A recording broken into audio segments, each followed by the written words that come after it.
โอเคอยู่ในหนักครับคุณเห็นอะไรต้นอะไรยาวๆเหมือนที่คุณเห็นไหม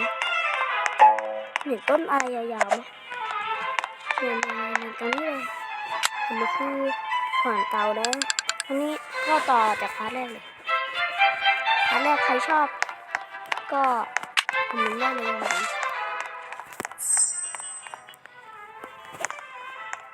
เดี๋ยวเราก็จะพาไปดูก่อนเมื่อวันนี้โหมตอนเวลากี่ทุ่มก็ไม่รู้ในร้านคาซิสช็อปเนี่ยเขาได้ทำการนำฟักทองและถั่วตำมาขายใครไปทำบ้างก็บอกผมนะก็เป็นแค่คลิปเล็กน้อย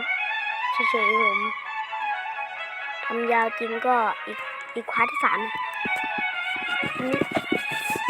คลิปนี้มีแค่3 วินาทีเท่านั้น